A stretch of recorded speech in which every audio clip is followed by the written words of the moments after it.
Did you know that a lot of cat parents pet their cat's head incorrectly? Cats find this experience unsatisfying at best, and at worst uncomfortable. It goes double for petting their head.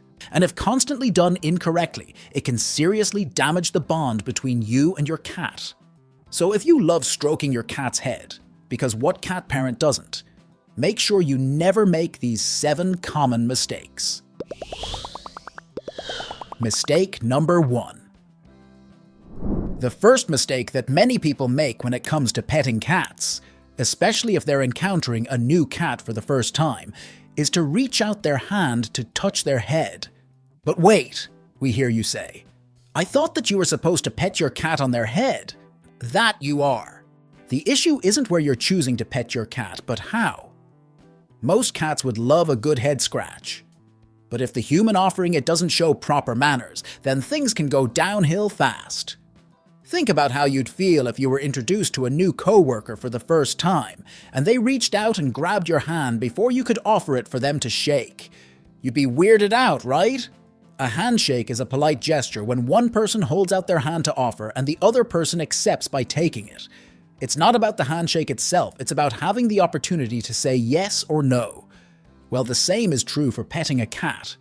Most cats, especially ones who are unfamiliar with the person attempting to pet them, will take an unexpected hand flying at their face as a threat. Instead, the wannabe petter should ask politely, by slowly moving their hand towards the cat's nose to give them the chance to sniff their scent. The hand can then be extended, again slowly, to the top of the cat's head. If the cat accepts the offer of pets, they will lean in and make contact. If they're less keen, they'll let the person know by flinching away. Mistake number 2. Dogs and cats often appear side by side in popular culture, whether it's in traditional phrases like raining cats and dogs, or in the form of classic characters like Garfield and Odie. These two popular pets are often depicted either pitted against each other or as unlikely friends. As a result, many people who only have proper experience with one of the two species tend to think of them as two sides of the same coin. Many cat lovers, whether they'd like to admit it or not, secretly think of dogs as larger, more trainable cats with waggly tails. Dog owners, meanwhile, will often think of cats as standoffish dogs that meow instead of barking. These misconceptions can cause all sorts of misunderstandings, but one of the worst is when a dog lover encounters a cat and attempts to pet them the way they would their canine companion. Cats are much smaller than most dogs, with lighter bones and less sturdy frames. The kind of petting that would be okay for a dog can actually hurt a cat, or at least make them uncomfortable. Petting a cat should be done gently and carefully to ensure that the cat is having as much fun as the human involved. Mistake number 3. One of the best things about our cats is how soft and fluffy they are. Many cat lovers give in too easily to the temptation to ruffle that sweet little head and feel that floof, but that's not the good idea they think it is. A cat's fur should never be stroked against the grain.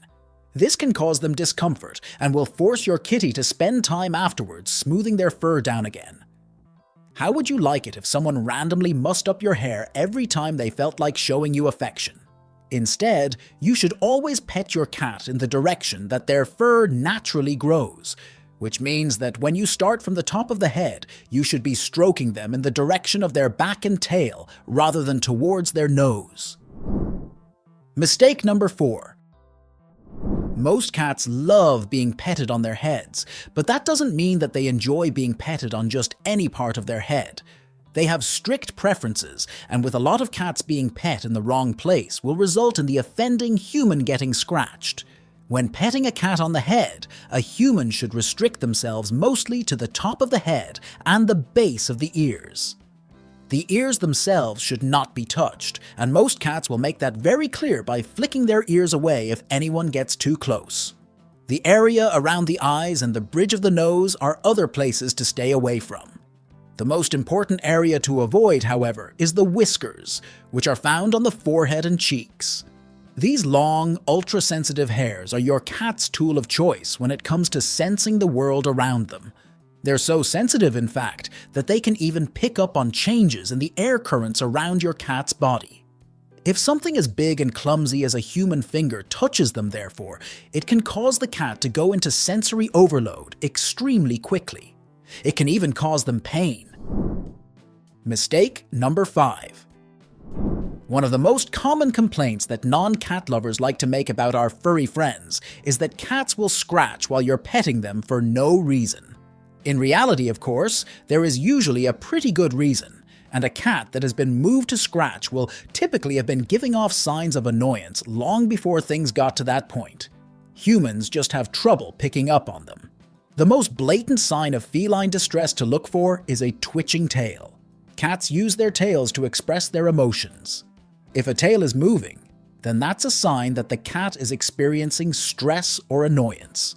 A cat who is fed up with being petted will typically start off by gently twitching the end of their tail, progressing into more forceful twisting movements, and eventually lashing their tail and potentially scratching. Spotting the early signs can ensure that a petting session ends happily, if a bit earlier than you would like. Mistake number 6.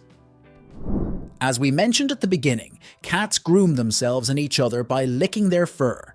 This means that whatever is on their fur is likely to get into their mouth, along with the fur itself. This sounds gross, but it's not as bad as it sounds. Like many carnivores, cats have a strong stomach and a good immune system, which means that the odd bit of mud or dust that gets accidentally swallowed is unlikely to cause much of a problem. The same goes for the fur, which will be expelled in the form of a tangled up fur ball that your kitty will cough up later. Some things that your cat licks up, however, can be more dangerous.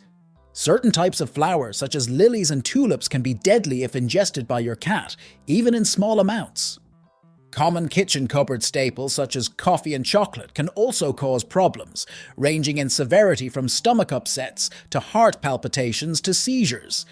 As such, if you have something on your hands that you think might be dangerous to your cat, especially if you've been handling decorative flowers or human food, it's a good idea to wash your hands thoroughly before petting your cat.